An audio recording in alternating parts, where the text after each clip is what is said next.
This is my good friend Heidi, who I have known since our teen years. We were in college together. Yeah, we're too vain. And we've been through everything in our lives together. We have just been there for each other. And Heidi is about to embark on a new chapter in her life, which is going to be her retirement. And she has worked her ass off her entire life, raising 4 children. And she went back to, she was a nurse. She raised 4 children, is a nurse. Didn't work for many years because there's nothing like raising children. For all of you out there that are doing that. And then afterwards, she went back and got her master's, and then she got her PhD. Doctorate. DMP. And now she's working in a hospital, and she is, you want to explain what you do? I'm in leadership at the hospital post-COVID. Actually, as COVID was still in, I got my latest leadership position, and that's what I'm doing right now. Leadership position, and your role is? My role is to be in the manager of the nurse residency program, which is a year-long transition program for new graduate nurses.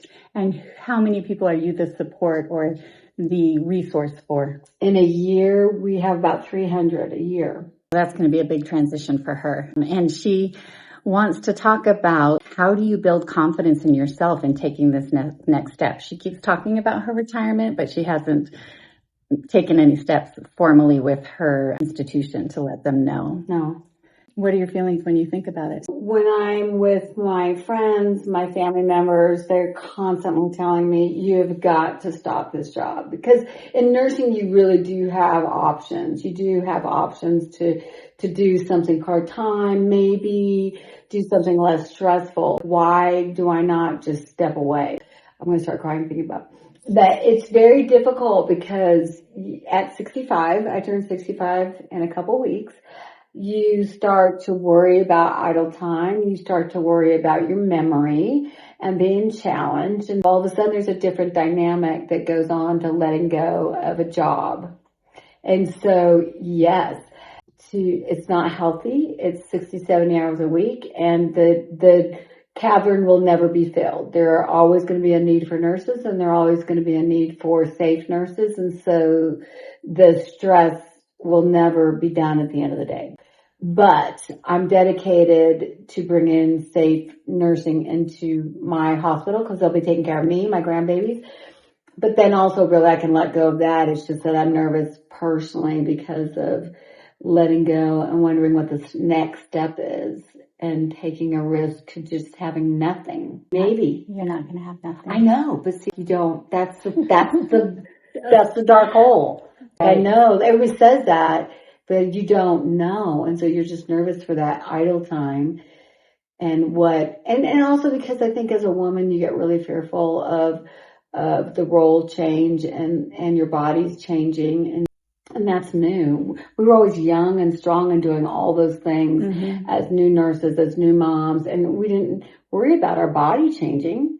Yeah. And so now when we have our body changing, we're like, well, can I do that next big chapter? Wow. It's like going through adolescence all over again. Your body's changing. I never had a fear about my brains, about my physical ability on anything. Risk taking was fun, but it is scarier at 65. And I'm freaking out a little bit about it. Well, you take a lot of pride in your work. You really do a wonderful job assisting all these people. And so letting go of that is, I'm sure, very, very difficult. What steps can you take now to try to slowly make this transition not so difficult? What I need to do is on this week, this vacation. We're on vacation together. Skiing and Steve. Should we not say that?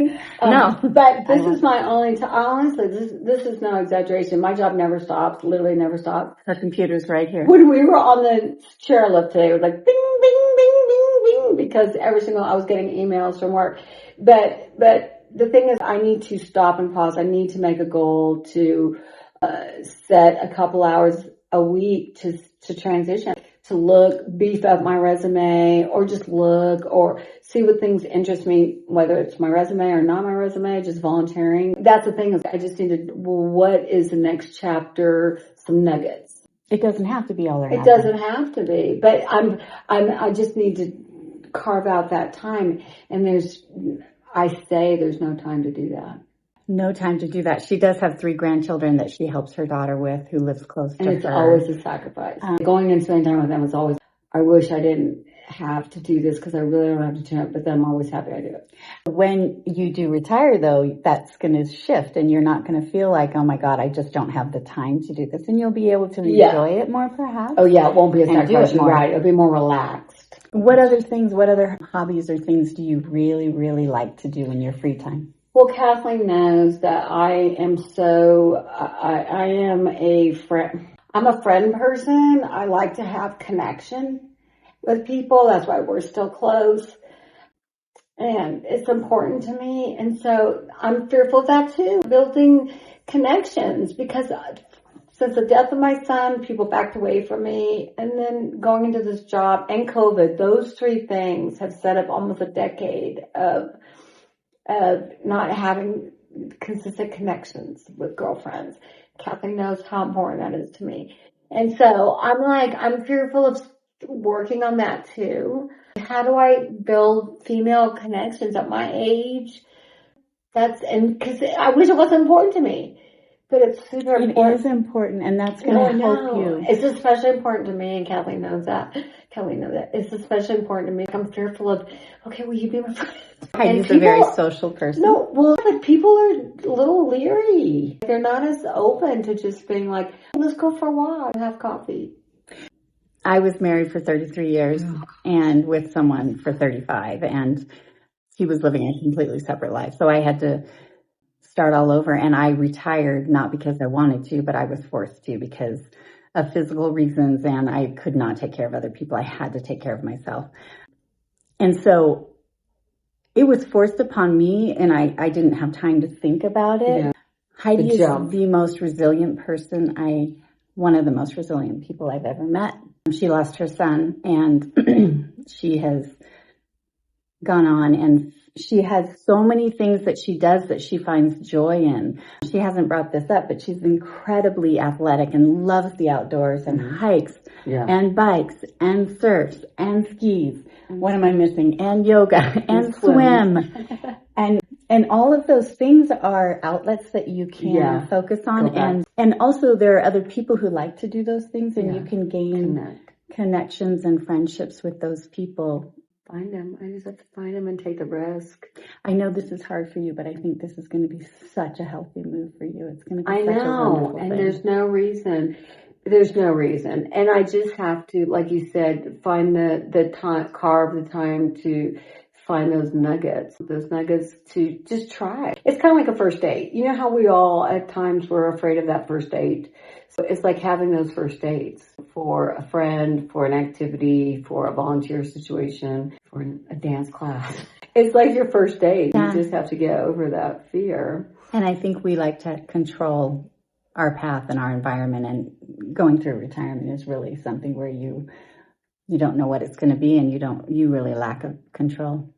Well, and I think we need to help women, because I think a lot of women and men come to an age and you think the slightest thing that you don't remember, or something, I'm losing my marbles tomorrow. My memory's gone tomorrow. That gives you fear too.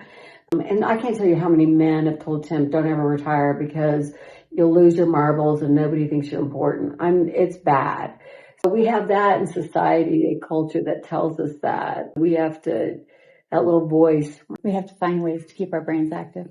Well, keep our brains active, but not listen to, so we forget things, like not get so uptight about it and listen to what society says about it. But we still are listening to those voices. The one thing I would say to you is to really plan time where you're figuring out how you can make connections, how you can. And I haven't done it because I'm a bad patient. I have no concerns about her because she has so many outlets, and I know you're going to be fine. I think I'm a good friend. I hope people like me. You're a fantastic friend.